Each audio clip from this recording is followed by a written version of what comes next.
Hello, Evony friends. We are deep in Weimer's right now. Um, in today's video, I want to discuss a few things. Becoming a knowledgeable player, how I came to learn so much about the game, and where I'm at. I'm not a player that has all the accolades. I've never made finals and all stars. Um, I've made it into prelims, I think, 4 times. So I've gotten 4 All-Star Dragons. Our team usually is in Chalons. We make it into the finals the last 4 seasons in a row. So we do get cultural cities. And anyone that is interested in joining our alliance, I am available to discuss. There are some possibilities that are out there. So that is on the table. I was a smaller player for probably almost the first year. I never really got big until we merged, and part of the reason that I did do it then and did start coining more, not that I'm encouraging coining, but it's a pay-to-play game, let's be real. So with that being said, I did start to spin in the game, and as soon as I did that, I wanted to learn everything that I could. So I got really good at reading reports. So with that being said, playing with one is going to open access to a heap of info, and it's going to make you a much, much better player. And you're going to always have a chance at making it, getting those cultural cities. So there are a lot of benefits of considering that move. I want to talk about this new event. In my opinion, it's a really great event. Really great for rally setters because we do get to open up Pandora's box to more archer buffs with these 2 new generals. And they are very, very good. I place Ragnar slightly above Agrippa. Part of that is because his general attributes start higher. Agrippa, after everything's all said and done, Agrippa is 5% above Ragnar, but with the general attributes and the level at which they increase, I place Ragnar equal, if not above, Agrippa, and I feel like the assistant that's being offered, I'm just assuming that he matches with this general because that's usually how it works in this event, is probably going to be significantly higher than Merlin. So I feel like the archer buffs are going to be higher. But when doing that, they also offered us a chance to win more elite subgenerals. Simon, Jan, Nordic, and Baldwin. These are all great generals, right? And I've gone over the numbers. In my opinion, if you're looking at a max spec only general, Simon is going to fit the bill very nicely. I've been running 3 Jan, and I've got one of them to 4 red stars, so I don't have them all the way started up yet, but I'm really close. And I could have already fully awakened him, but I was looking ahead as to, all right, part of that process is I want to pull 1 Jan to use to awaken. If a right general would come up, that would close the gap of what he would lose, and I'd get some extra debuffs, which in this case it does work. And I don't want to go through all these numbers, but I'm going to tell you right now, this new guy, Simon, he brings better debuff than Zizka. He brings better debuff than Baldwin. And this is all at max spec. And much better debuff than Jan. You give up 70% mounted attack by replacing a Jan with this guy. But you get the same siege HP and the same siege defense debuff. You get more range attack, range HP, and range defense debuff. You get more siege attack debuff. So it's a really smart move, especially if you're a player like me that is wanting to debuff range and siege at a high level. So this is what I've done to combat the high siege buffs. I used 3 on. One of them has been red starred up, the other one has not. The other 2 have not. So by taking one off and fully awakening Jan and then adding Simone, I will keep my siege HP and siege defense debuff the same as it was. And I'm going to add a lot of range attack and siege attack debuff. So super smart move, in my opinion. Maybe down the road I can slowly awaken. But I just wanted to cover that. Just to point out that, yes, as a general that you're just going to max spec and that's it, it's going to be a serious bump on your debuffs. Now, a few of the other things that I wanted to touch base on. Your attack, if you're a filler, so these new generals, they're super beneficial to the setters because they can reach that next level of attack. The common thinking on rallies is that the buffs are taken from the rally setter. Now, I've not tested it. I can't 100% prove this, that, or the other, but in the report, it shows the setter's buffs. So that being said, what I'm saying is based off that concept. So with that being said, great for the rally setters. As far as fillers, I believe you still should have good attack, good march size, good HP. The better your march is, I feel like the better it's going to perform. So with that being said, attack marches are important. I am a more defensive base keep, but I am at the point now where the defense kind of takes care of itself. And what I do now is I'm working on my attack marches, and they aren't great, but I'm pretty much as far as I can get without bumping up to MA6, which is something that is necessary. I do need K41. I do need MA6. I think the buffs are going to outrun me at this point. And now it's like DEFCON 5. It's time to make a move right now. So that is what we're doing. Hopefully my buffs are still active. I think they are.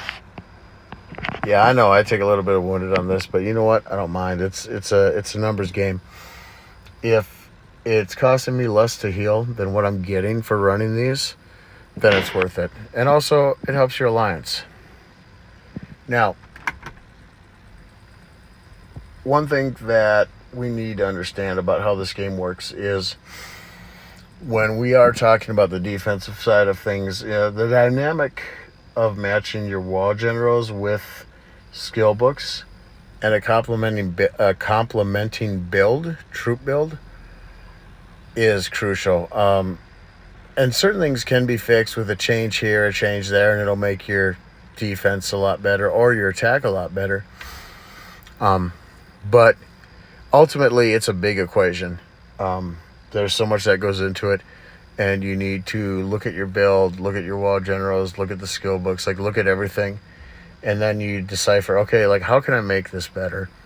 And then it's a little tweaking here and there. Go into battlefield, test it, readjust, maybe train more troops in a certain area or a certain tier or troop type. And that is the game, is small changes, test. Make another small change, test.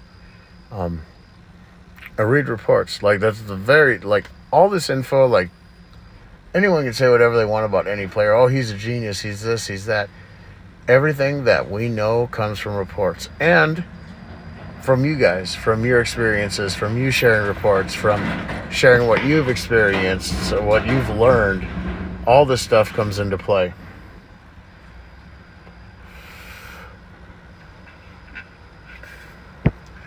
Then also, you're also going to match your debuff generals too, though.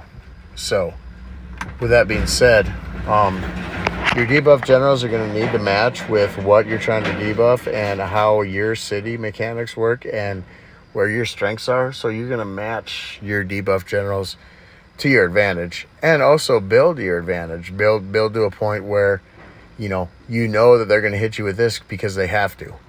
They have no other option. And then finally, just a discussion on Battlefield. I work in the war page. I think you're faster whether you're defending or joining rallies. I think you're faster if you do work in the war page. And it's something to practice and get good at because it will make you better. You will join rallies faster, or you will hit more targets.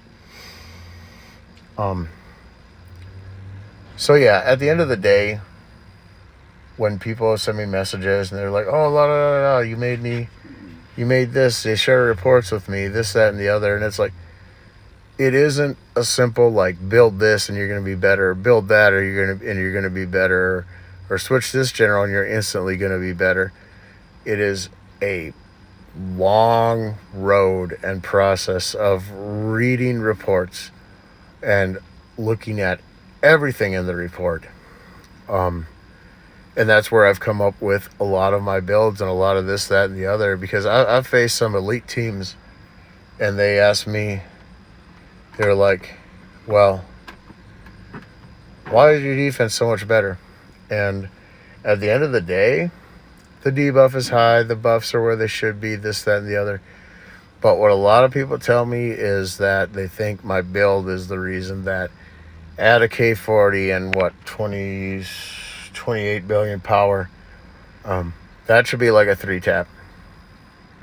At the end of the day, I'm able to do the things that I can do because of reports and just using my mind and reading what the reports are telling me and seeing, oh, well, I needed to buff this more, I needed to buff that more, I need more HP here, I need more defense here, and just building your own equation and following that equation and trusting in yourself. Because I had so many people tell me, oh, you can't do this, you can't do that, you're supposed to do it this way. And at the end of the day, the biggest question I always ask, which my coworker hates it because he's a teammate of mine in the game, and I've taught him a lot of stuff, and he hates it when I ask him this, but I ask everybody this, and when they say, oh, well, I think this, and then what I ask them is, I'm like, first question out of my mouth, what is that based on? And that'll stop a lot of players in their tracks, because a lot of it, honestly, is, oh, well, in this YouTube video, this person said this, or this person said this. And I'm going to be honest with you, the whole, like, celebrity Evony players on YouTube, granted, you guys have earned what you've gotten, and I'm not disputing that at all. And you're knowledgeable players, and I'm not disputing that at all. But what I am saying is that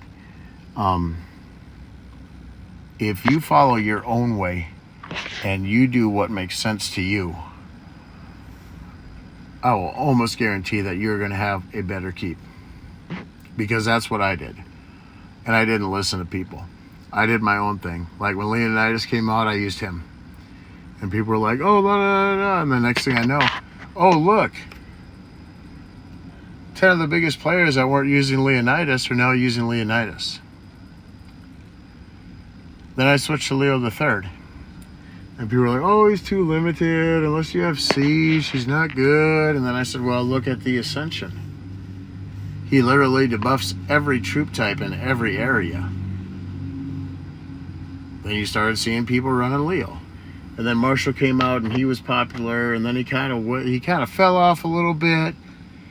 And then people came back. And at that time, we were looking at it and we were like, okay, well, he's a great match for certain generals. He's a great match for Leo the Third because Leo the Third buffs more of the back end, and William Marshall buffs mainly in the front end. And like that's a good combo. Like you see heaps of players with him, and then Brock.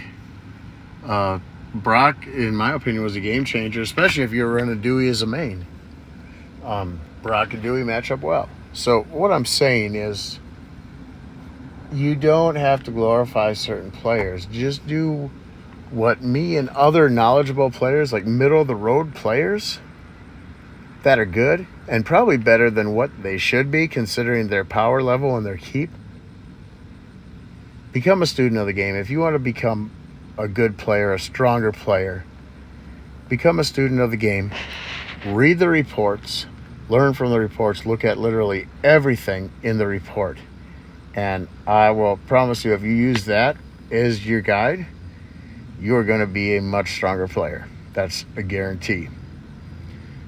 But anyway, I wanted to touch on the new event. I wanted to touch on the new sub-general, and then just a general discussion. This is Ghost Rider from Server 48. Anyone that is interested in coming to play with my team, that is always open for discussion. There are some accounts that are available, so feel free to get in touch with me, and we move forward from there. But thanks for your time. I hope you enjoy the content. Hit like, hit the subscribe button, leave a comment. I'm always open to new ideas, new discussions, new videos. My Discord channel has heaps of info, and actually a lot of high-profile players have joined my Discord and do discuss a lot of these things with me in depth. And I'm always willing to help. You know, I'm at the point where I'm getting close to having all the All-Star Dragons, and I've really enjoyed the game. The social aspect has been really great for me because I'm always on the road. I'm on the road 11 months out of the year. So basically, when I'm not on that 1 month vacation, you guys are my family. You guys are the people that 80% of my time and conversations and social life are revolved around, because I'm constantly running. But in the business that I'm in, that's how it works. So I'm always willing to entertain any conversation and help players as they move along, because they want to accomplish a lot of the same things that me and other players have accomplished, and they don't want to spend hundreds of thousands of dollars to do it. So this allows you the tools and knowledge to know what to do, know what to take the keep that you have, and take it to the next level. But anyway, this is Ghost Rider Server 48 signing off, and I hope you enjoyed the video.